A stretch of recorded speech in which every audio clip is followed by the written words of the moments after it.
నిజ నిర్ధారణకు అంతిమ నిర్ణయం డిఎన్ఏ టెస్ట్. ఉన్నది ఉన్నట్లుగా వాస్తవాలను శోధించి వివరించే మన డిఎన్ఏ టీవీ, మన రాష్ట్రం, మన ఛానల్. మార్చి 14 పీఠాపురంలో జరిగే జనసేన ఆవిర్భావ దినోత్సవానికి జయకేతనం అనే పేరుని అధ్యక్షుల వారు నామకరణం చేశారు. భారీగా ఏర్పాట్లు జరుగుతున్నాయి. భారీ జనసందోహం వచ్చే ఆస్కారం ఉంది. ఎన్నికలకు ముందే చెప్పినట్టు కళ్యాణ్ గారు ఈసారి గెలిచి ఆవిర్భావ దినోత్సవం జరుపుకుందామని చెప్పారు. అన్నట్టుగానే 100% స్ట్రైక్ రేటింగ్తో గెలిచి 21/21 సీట్స్ గెలిచి భారీ విజయం అందుకున్నారు. దశాబ్ద కాలం నుంచి పవన్ కళ్యాణ్ గారితో, జనసేనతో అందరూ జన సైనికులు, వీర మహిళలు, ముఖ్య నాయకులు అందరూ ఆయన వెంటంటే ఉండి ఈ గెలుపులో భాగస్వామయ్యారు. అంటే ఏం ఆశించకుండా 10 సంవత్సరాల నుంచి ఉండడం అనేది మామూలు విషయం కాదు.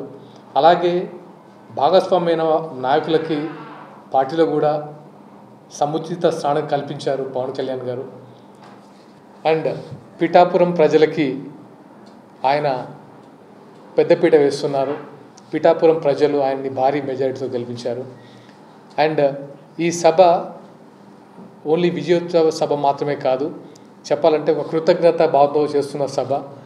సో భారీగా తరలి వచ్చే అవకాశం ఉంది. కాబట్టి అందరూ జనసేన పార్టీ నుంచి కొన్ని సూచనలు కూడా ఇచ్చారు.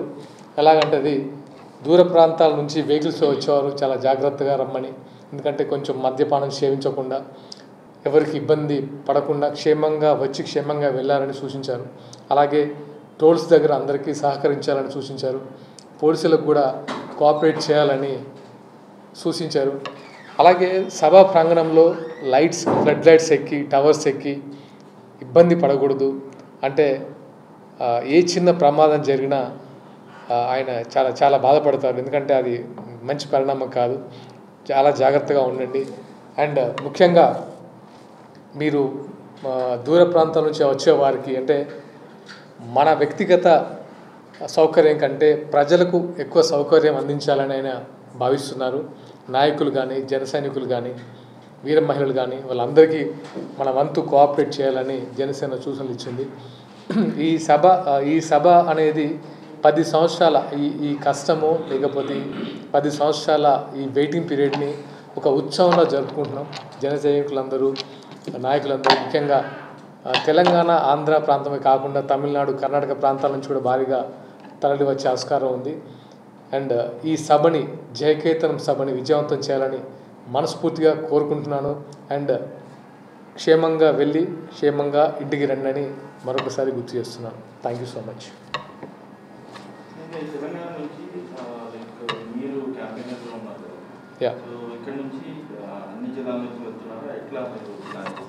యాక్చువల్గా తెలంగాణ ఇన్ఛార్జ్ అండ్ శంకర్ గౌడ్ గారు, వైస్ ప్రెసిడెంట్ మహేందర్ రెడ్డి గారు అండ్ రాజలింగం గారు, అంటే ముఖ్య నాయకులు ఎవరైతే ఉన్నారో వాళ్ళందరూ ప్రతి డిస్టిక్ నుంచి కొంతమంది కమిటీలు వేయడం జరిగింది. వాళ్ళందరికీ అంటే డిస్టిక్లో ప్రతి కాన్స్టిట్యున్సీ నుంచి ముఖ్య నాయకులను సెలెక్ట్ చేసి వారి సహకారంతో అక్కడ పిఠాపురంలో అందరికీ అంటే ఎటువంటి ప్రాబ్లం రాకుండా చూసుకోవాలని సూచించారు.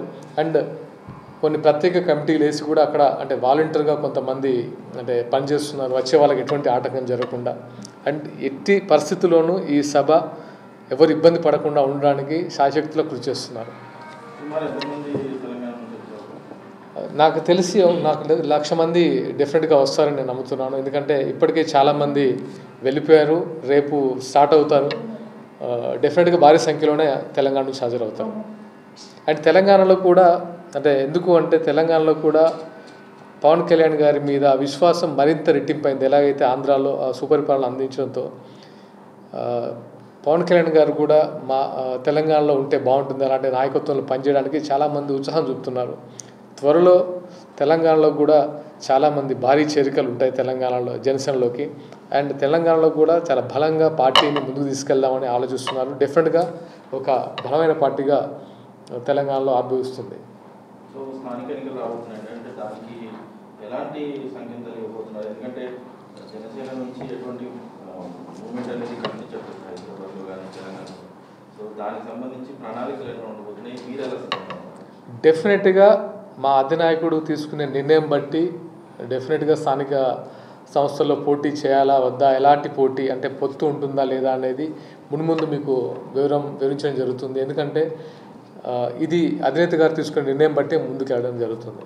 మీ ప్రణాళికలు ఇప్పటికే అన్ని చోట్ల అంటే ఎప్పుడైతే జనసేన గవర్నమెంట్ కూటమి ప్రభుత్వం స్థాపించిందో అప్పటి నుంచి తెలంగాణలో చాలా ఇంకా రెట్టింపు ధైర్యంతో ప్రతి కాన్స్టిట్యున్సీలో తెలంగాణలో రూట్ లెవెల్లో కూడా జనసేన ఆవిర్భవిస్తుంది. ఎందుకంటే మరింత ఉత్సాహంతో ఉన్నారు. అంటే ఏమైపోతుందంటే రూట్ లెవెల్లోనే కాదు, ప్రతి ఒక్కరికి జనసేన అంటే ఏదైతే సనాతన ధర్మ బోర్డు గురించి కళ్యాణ్ గారు చేసిన ప్రయత్నంతో ఇంకా దేశవ్యాప్తంగా కూడా జనసేనకు ఒక అభిమానులు స్టార్ట్ అయ్యారు. తెలంగాణలో ఎప్పుడెప్పుడు ఆయన వెయిట్ చేస్తున్నారు, ఆ విశ్వాసంతో ఉన్నారు. అండ్ ఒక స్ట్రక్చర్ ఫామ్ చేసి ఆ దిశగా ముందుకు వెళ్ళాలని పవన్ కళ్యాణ్ గారు సూచిస్తున్నారు. పార్టీ పరంగా చూస్తుంటే నాయకులకు సంబంధించి సమీకరణ ఎలా ఉంటుందండి? అంటే ఇక్కడ యాక్టివిటీస్ చూస్తుంటే కదా ఇలా ఉంది, కానీ వాళ్ళ సమీకరణ ఎలా ఉంది? ఇక్కడ అంటే ఏదైనా సరే మీకు ఇంతకుముందు కూడా ఒకసారి నేను చెప్పాను, జనసేన పార్టీ అనేది బిర్యానీ పార్టీ కాదు. జనాలను సమీకరించాల్సిన అవసరం ఎప్పుడు రాలేదు, రాదు కూడా మున్ముందు. ఇది ఒక సుభాష్ చంద్రబోస్ గారు ఆజాద్ హింద్ ఫౌజ్ స్టార్ట్ చేసినప్పుడు ఎలాగైతే స్వచ్ఛంగా జాయిన్ అయ్యారో అలాగే ఈ జనసేనలో ప్రతి ఒక్కరు స్వచ్ఛందంగా లైక్ ఆర్ఎస్ఎస్లో ఎలాగైతే పనిచేసి అంటే స్వచ్ఛందంగా పనిచేస్తారో ఎటువంటి లాభాపేక్ష లేకుండా, అలాగే జనసేనలో ప్రతి ఒక్కరు స్వచ్ఛంగా పనిచేయడానికి ముందుకు వస్తున్నారు. అలాగే ఉన్నారు, దశాబ్ద కాలం నుంచి వెయిట్ చేస్తున్నారు ఎప్పుడెప్పుడు అని. మీరు చూశారు ఆ విజయం కూడా ఆ జన సైనికులది, వీర మహిళలది, నాయకులది, ప్రజలది. ఎందుకంటే ఇంతటి ఘన విజయం అందించిన వాళ్ళందరికీ కృతజ్ఞత సభ పెడుతున్నారు. ఎందుకంటే ఎటువంటి అంటే రాజకీయాల్లో ఒక కొత్త తరం మార్పు అందరూ మీరు వినుంటారు. 21/21 రావడం అనేది ఇంపాసిబుల్, ఒక చరిత్ర. అంతేకాదు ఎటువంటి ప్రలోభాలకు లోను కాకుండా ప్రజలు ఓటేసింది ఫస్ట్ టైం జనసేన పార్టీకి. అందరికీ ఈ సభాముఖంగా నేను కృతజ్ఞత తెలుపుకుంటున్నాను. ఒక మార్పు స్టార్ట్ అయిందని నేను బలంగా నమ్ముతున్నాను. ముఖ్యంగా చూసుకున్నట్టయితే పవన్ కళ్యాణ్ గారు సీఎం అయిన తర్వాత మొట్టమొదటి ఆవిర్భావం. సో ఎలా ఫీల్ అవుతున్నారు అండ్ మీరు ఎలాంటి కార్యక్రమాలు అక్కడ పాల్గొనే అవకాశం? యాక్చువల్గా అక్కడ అంటే జయకేతనం అనే నామకరణం చేశారు. ఈ నామకరణమే జయకేతనంలోనే అర్థం ఉంది. అంటే ఒక విజయంతో మనం ముందుకు వస్తున్నాం. అంటే చాలా సాంస్కృతిక కార్యక్రమాలు అండ్ ఆయన సందేశం వినడానికి అందరితో పాటు నేను కూడా వెయిట్ చేస్తాను. ఎందుకంటే పవన్ కళ్యాణ్ గారి సందేశం ఎంత ఇంప్రెసివ్గా ఉంటుంది, ఎలాంటి సందేశం ఇస్తారా, ఎలా అంటే ఆయన ఉపన్యాసం అంటే ప్రసంగం వినడానికి నేనే కాదు అందరితో పాటు నేనే వెయిట్ చేస్తున్నాను. అండ్ డెఫినెట్గా ఇదొక ఒక కొత్త తరం రాజకీయం స్టార్ట్ అవుతుందని చెప్పడానికి ఇది ఒక నిదర్శనం. పిఠాపురంలో పార్టీలో జరుగుతుంది కదండి, పిఠాపురంలో జరుగుతుంది కాబట్టి ఆంధ్ర నుంచి చాలా మంది వస్తూ ఉంటారు. తెలంగాణ వాళ్ళు కూడా మీరు హ్యాండిల్ చేయగలరా? అంటే క్రౌడ్ ఎక్కువ ఉంటే ఎక్కువ తొక్కిసలాటలు కూడా జరుగుతూ ఉంటాయి, మీరు ఎలాంటి జాగ్రత్తలు తీసుకోవాలి? పార్టీ పరంగా అండ్ ప్రభుత్వంలో ఉన్నాం కాబట్టి చాలా జాగ్రత్తలు తీసుకుంటున్నారు. ఇప్పటికే భారీగా ఏర్పాట్లు జరుగుతున్నాయి అండ్ ట్రాఫిక్ ఆంక్షలు కూడా ఉంటాయి.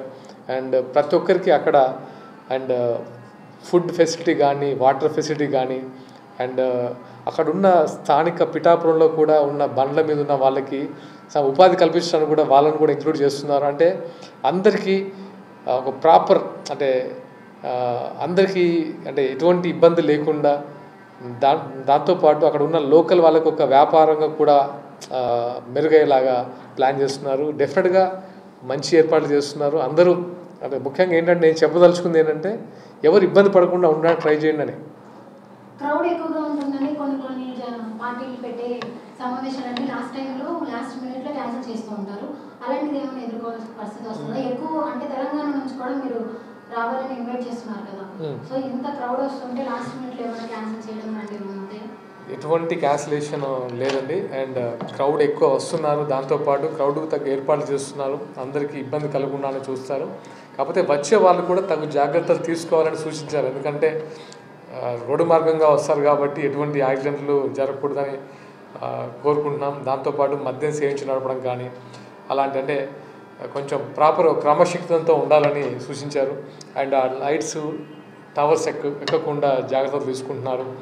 అంతేకాకుండా కొంచెం ఆ టోల్స్ దగ్గర కూడా ఎవరు ఆర్గ్యుమెంట్స్కి వెళ్లకుండా అందరూ సహకరించాలని, పోలీస్ వారికి సహకరించాలని కోరుకుంటున్నాం. అందుకని ముఖ్య నాయకులందరికీ సూచన ఏంటంటే మన వ్యక్తిగత సౌకర్యాల కంటే వచ్చే జనాలకి సౌకర్యంగా ఉండాలని ప్లాన్ చేస్తున్నారు. డెఫినెట్గా ఇది ఒక మంచి పరిణామం, మంచి సభ అని నేను అనుకుంటున్నాను. మీరు అన్నట్లుగానే తెలంగాణలో కూడా ఆయనకి ఫ్యాన్ ఫాలోయింగ్ మామూలుగా లేదు. మరి తెలంగాణలో ఇలాంటి సభ ఎప్పుడు మేము ఎక్స్పెక్ట్ చేయొచ్చు?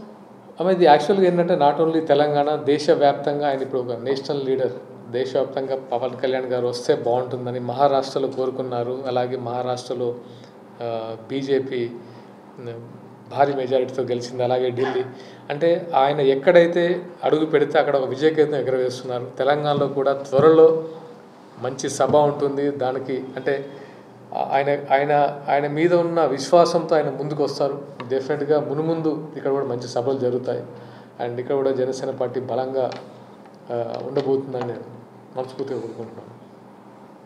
సభకు వచ్చి ప్రతి ఒక్కరికి మీరు వ్యక్తిగతంగా ఏం చెప్పాలనుకుంటున్నారు? డెఫినెట్గా అమ్మా, అది ఎందుకంటే నాకు యాజ్ ఏ ప్రచార కార్యదర్శిగా నేను చెప్పాలనుకుంది ఒకటే, ఎందుకంటే చాలా జాగ్రత్తగా ఉండాలి. ఎందుకంటే చాలా ఆల్మోస్ట్ 10 లక్షల పైచిలకు జనాలు వచ్చే